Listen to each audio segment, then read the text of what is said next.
जय श्री राम दोस्तों, मैं केशवर पाल आज फिर एक नई वीडियो के साथ आपके सेवा में उपस्थित हुआ हूँ। दोस्तों, एक ये हमारे मित्र हैं जो रामपाल जी के भक्त हैं। इन्होंने एक कमेंट किया है, आप जरा इसको ध्यान से पढ़िएगा। दोस्तों, ये लिखते हैं कि हे केशव पाल, अभी भी मान जाओ कबीर ही परमात्मा है। आप देख लीजिए इस कुरान शरीफ में आप बकवास करते रहते हो कि कबीर परमात्मा नहीं है।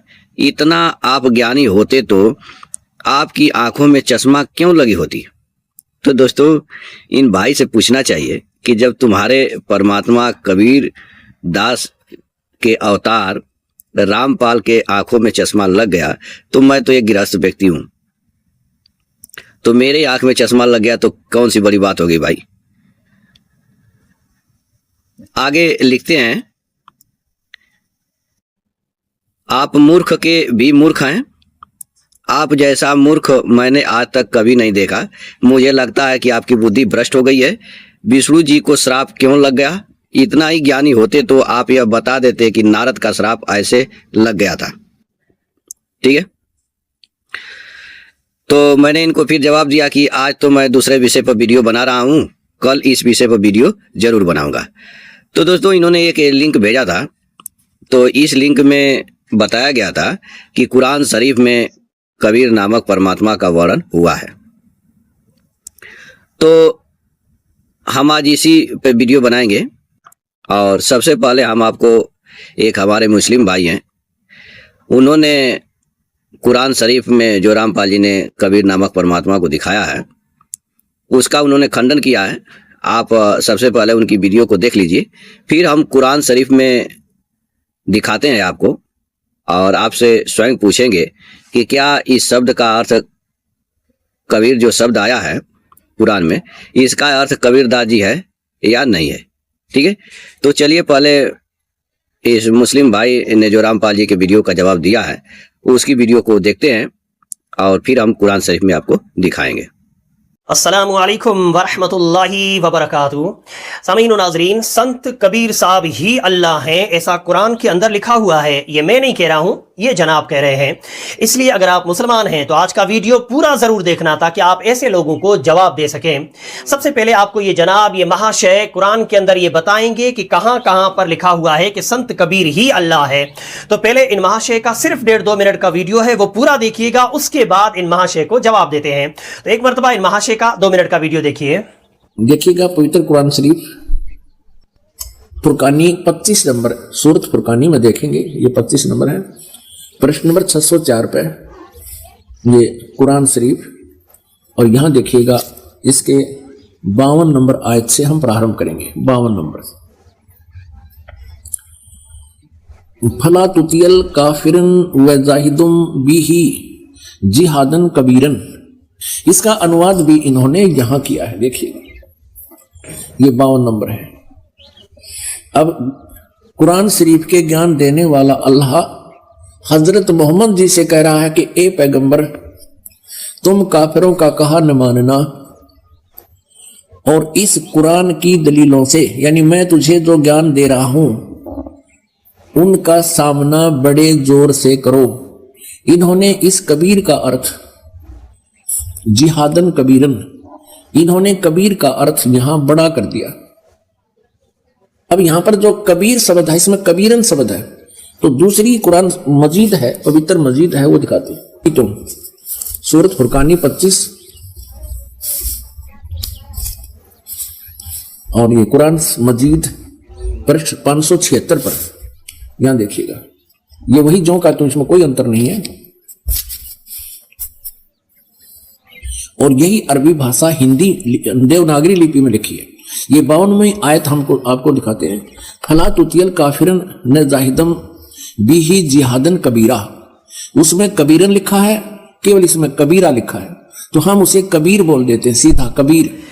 जनाब का आपने वीडियो देखा होगा। वीडियो में जनाब ये साबित करने की कोशिश कर रहे हैं कि कलाम मजीद में कुरान शरीफ के अंदर जहां जहां पर भी लफ्ज कबीरन या कबीरा होगा उससे मुराद संत कबीर साहब ही हैं, जबकि हकीकत और सच्चाई यह है कि अरबी के अंदर कबीरा लफ्ज का मतलब होता है बड़े।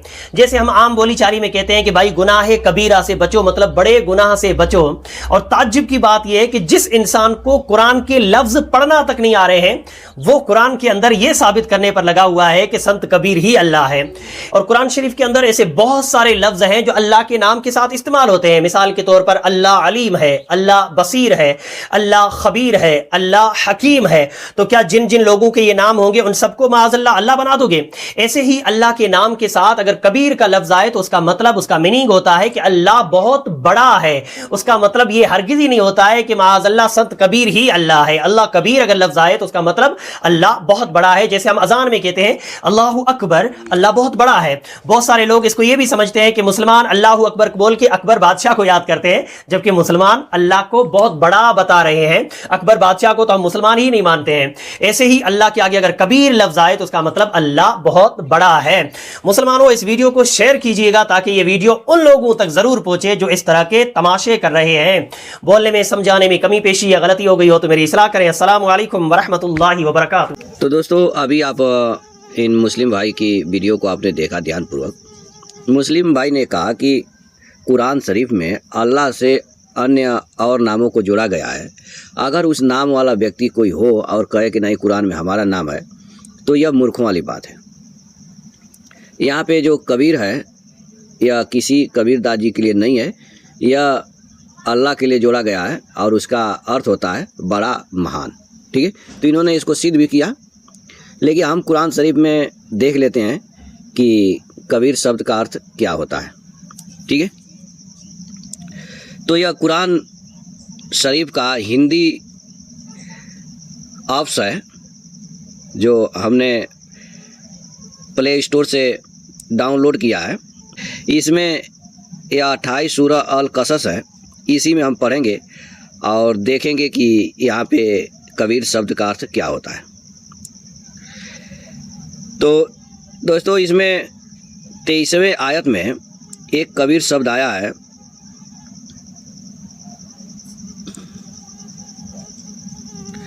यह देखिए, इस सूरह अल कसीस 28 का 23वां आयत है।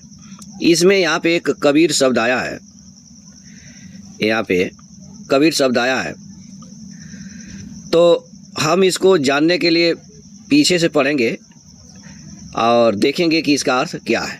ठीक है, इसमें आयत 15 में लिखा है दोस्तों, आप ध्यान से पढ़िएगा यहाँ से। और एक दिन इत्फाकन मूसा शहर में ऐसे वक्त आए कि वहाँ के लोग नींद की गफलत में पड़े हुए थे, तो देखा कि वहाँ दो आदमी आपस में लड़ते मरते हैं। ये एक तो उनकी कौम बनी इजराइल का है और दूसरा उनके दुश्मन की कौम किप्ती का है। तो जो शख्स उनकी कौम का था उसने उस शख्स से जो उनके दुश्मनों में था गलबा हासिल करने के लिए मूसा से मदद मांगी।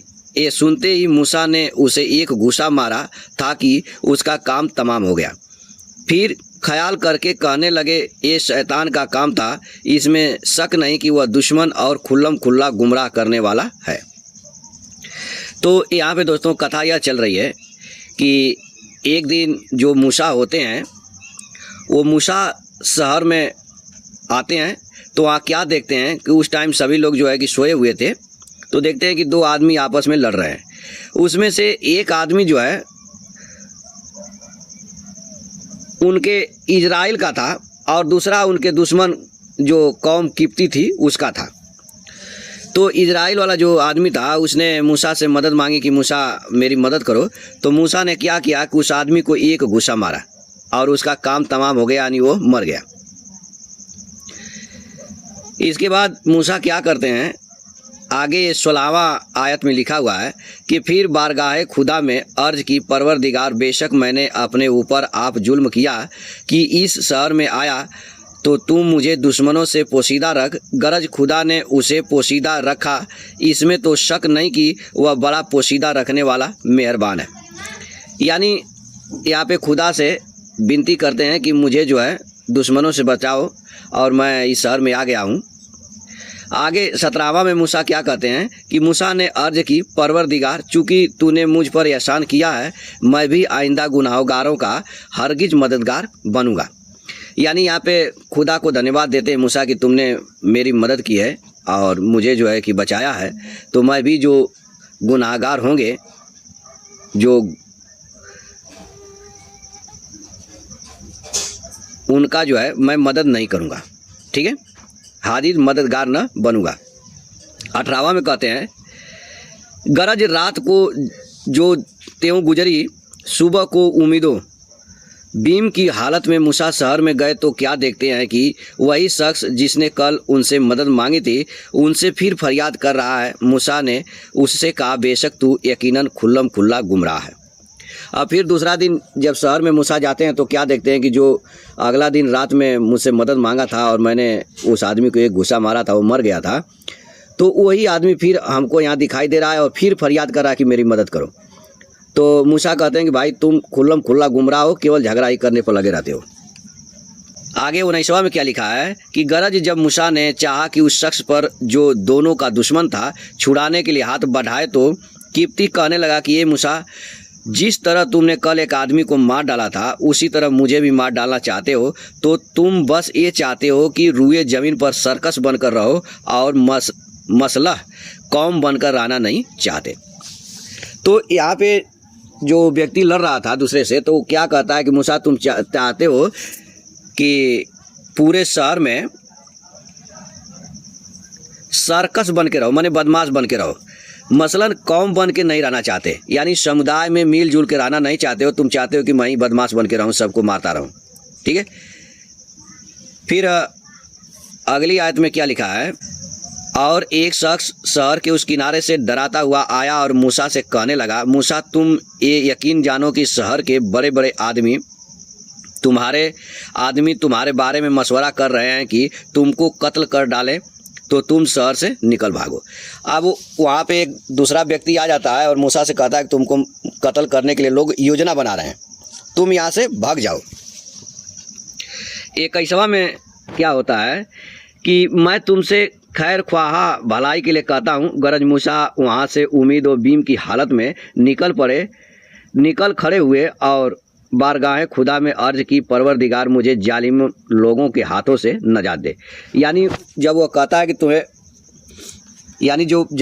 तुम्हें मारने के लिए लोग साजिश कर रहे हैं, तुम यहाँ से भाग जाओ, तो मूसा वहाँ से भाग जाते हैं और खुदा से अर्ज करते हैं कि मुझे उन जालिम लोगों से बचाओ। ठीक है, अब 22वां में क्या होता है कि और जब मदियन की तरफ रुख किया और रास्ता मालूम न था, तो आप बोले, मुझे उम्मीद है कि मेरा परवरदिगार मुझे सीधे रास्ता दिखा दे। यानी वहाँ से भाग जाते हैं तो फिर जो खुदा है उनसे कहते हैं कि मुझे सीधी रास्ता पर दिखा दे। ठीक है, अभी तक दोस्तों यहाँ पे कथा यह है कि मूसा जो है कि एक व्यक्ति को मार देते हैं एक व्यक्ति के कहने पर। फिर दूसरा दिन वही व्यक्ति फिर झगड़ा किसी से करता रहता है, तो फिर कहता है कि मेरी मदद करो, तो मूसा उसे कहते हैं कि भाई तुम गुमराह हो, तुम केवल लोगों से मार झगड़ा करते हो। और वह व्यक्ति जिससे झगड़ा कर रहा था तो वह कहता है कि मूसा तुम जो है कि सर्कस यानी बदमाश बन के रहना चाहते हो, मसलन कौम बन के यानी समुदाय में मिलजुल के नहीं रहना चाहते हो। तो फिर तब तक एक और आता है तो क्या कहता है कि मूसा तुमको मारने की लोग साजिश कर रहे हैं, तो मूसा वहाँ से भाग जाता है। ठीक है, अब तक कथा यही चल रही थी। अब आगे जो ये 23वां वाला आयत है जिसमें कबीर शब्द आया है। ठीक है, अब यहाँ से ध्यान से सुनिएगा। अब वह जो है कि मदियन की तरफ भागते हुए मूसा जा रहे हैं, तो होता क्या है कि और 8 दिन फाका करते चले। जब शहर मदियन के कुओं पर जो शहर के बाहर था पहुँचे, तो कुओं पर लोगों की भीड़ देखी। वह अपने जानवरों को पानी पिला रहे हैं और उन सबके पीछे 2 औरतें हजरत शुएब की बेटियों को देखा कि वह अपनी बकरियों को रोके खड़ी हैं। मूसा ने पूछा कि तुम्हारा क्या मतलब है? वह बोली, जब तक सब चरवाहे अपने जानवरों को खूब छक के पानी पिलाकर फिर न जाए, हम नहीं पिला सकते और हमारे वालिद बहुत बूढ़े हैं। ठीक है, यानी यहाँ पे कथा क्या चल रही है दोस्तों कि जब मूसा मदियन की तरफ भागते हैं तो ये कुआं पर पहुंच जाते हैं और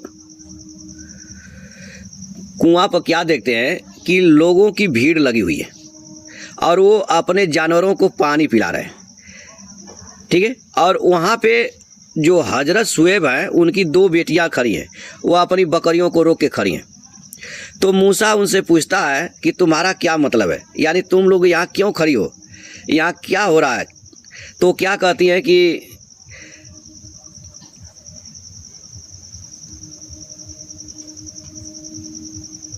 सब चरवाहे खूब छक कर अपनी बकरियों को पानी पिलाकर न जाएं, हम पिला नहीं सकते और हमारे वालिद बूढ़े हैं।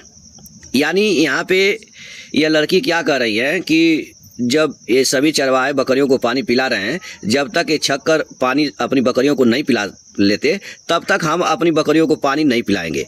और हम लोग दोनों बेटियां यहाँ पे शुएब की बेटियां जो हैं हजरत शुएब की, हम लोग यहाँ पे क्यों आई हैं, क्योंकि हमारे जो वालिद हैं, जो पिता हैं, वो बहुत बूढ़े हैं।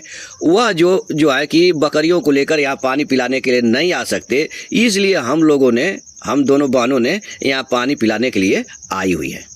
ठीक है, हम आशा करेंगे कहानी समझ गए होंगे। उनके कहने का अर्थ है लड़कियों का कि अगर मेरे वालिद बूढ़े नहीं होते तो वे आते, लेकिन वो बूढ़े हैं इसलिए वो नहीं आए, हम लोग आए। ठीक है, तो यहाँ कबीर का अर्थ अगर हम बहुत बूढ़े, ये जो बड़े बहुत बूढ़े आया है इसी के लिए आया है, तो यहाँ हम लिख दें कि हमारे वालिद कबीर हैं। ठीक है, मेरे पिताजी कबीर हैं, तो इसका अर्थ जो है बदल जाएगा। अब इन भाइयों को बताना पड़ेगा और रामपाल को भी बताना पड़ेगा कि कबीर की 2 लड़कियां कौन कौन थी। ठीक है, तो इस कथा के अनुसार यहाँ पे जो इसके वालिद होते हैं, पिता होते हैं, वो बड़े बूढ़े हैं, यानी बड़ा महान इसका कबीर का अर्थ होता ही है। तो यहाँ बड़े बूढ़े के लिए लगाया गया है कबीर शब्द। ठीक है, अब आगे और क्लियर हो जाएगा जब 24वां देखिए। 24वां में क्या कह रहे हैं कि जब मूसा ने उनकी बकरियों के लिए पानी खींचकर पिला दिया, फिर वहाँ से हटकर छाँव में जा बैठे, तो चूँकि बहुत भूख थी, अर्ज की परवरदिगार, उस वक्त जो नियामत तूने मेरे पास भेजे थे, मैं उसका सख्त हाजतमंद हूँ। यानी जब वहाँ पे झगड़ा वो कर रहा था, तो जब तीसरा वाला व्यक्ति जो आया था, मूसा को बोला था कि मूसा तुम भाग जाओ, तुम्हें मारने के लिए लोग साजिश कर रहे हैं, तो उसके लिए मूसा खुदा से कह रहा है कि तुमने अगर उस व्यक्ति को नहीं भेजा होता तो आज हमारा कत्ल हो जाता। ठीक है, तो अब उनका जो है धन्यवाद दे रहे हैं मूसा जी। अब आगे 25वां में क्या लिखा हुआ है कि इतने में उन्हीं 2 में से एक औरत शर्मीली चाल से आई और मूसा से कहने लगी, मेरे वालिद तुमको बुलाते हैं। ठीक है, जो 2 लड़कियां थीं उसी में से एक जो है आती है और क्या कहती है कि मेरे वालिद तुझे बुला रहे हैं, मेरे वालिद तुमको बुलाते हैं, ताकि तुमने जो हमारी बकरियों को पानी पिलाया है तुम्हें उसकी मजदूरी दे सके।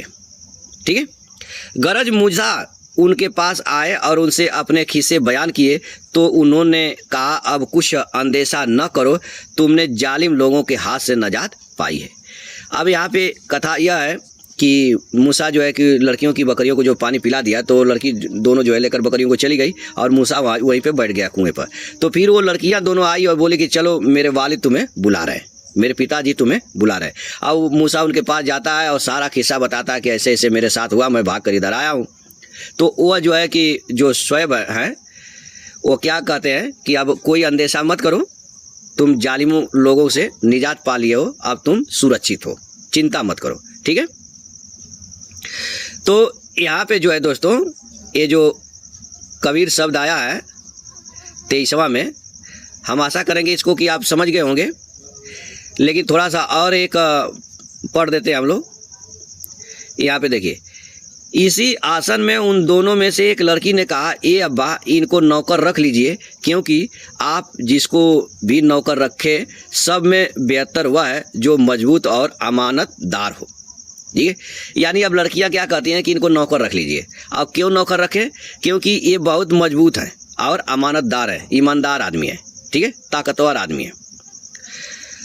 अब 27वां में क्या होता है, और इनमें दोनों बातें पाई जाती हैं। तब शुएब ने कहा, मैं चाहता हूं कि अपनी दोनों लड़कियों में से एक के साथ तुम्हारा इस महर पर निकाह कर दूं कि तुम 8 वर्ष तक मेरी नौकरी करो, और अगर तुम 10 वर्ष पूरे कर दो तो तुम्हारा एहसान, और मैं तुम पर मेहनत मकसद की डालना नहीं चाहता, और तुम मुझे इंशाअल्लाह नेकोकार आदमी पाओगे। तो यहाँ पे दोस्तों अब शुएब क्या करते हैं कि मूसा ने कहा, मेरे और आपके दरमियान मुआहदा है, दोनों मुद्दतों में से मैं जो भी पूरी कर दूं मुझे इख्तियार है, फिर मुझ पर जबर और ज़्यादती देने का आपको हक नहीं है, और हम आपको कुछ कर रहे हैं उसका खुदा गवाह है। गरज मूसा का छोटी लड़की से निकाह हो गया, और रहने लगे कि जब मूसा ने अपनी 10 वर्ष की मुद्दत पूरी की और बीवी को लेकर चले तो अंधेरी रात जाड़ों के दिन राह भूल गए, और बीवी सफुरा को दर्द जे शुरू हुआ। इतने में कोहे तूर की तरफ आग दिखाई दी, जो अपने लड़के बालों से कहा, तुम लोग ठहरो, मैंने यकीनन आग देखी है, मैं वहीं जाता हूँ, क्या अजब है, वहाँ से रास्ते की कुछ खबर लाऊं या आग की कोई चिंगारी लेता आऊं ताकि तुम लोग तापो। ठीक है, तो यहाँ पे क्या देखा दोस्तों कि यह जो 23वां में कबीर शब्द है,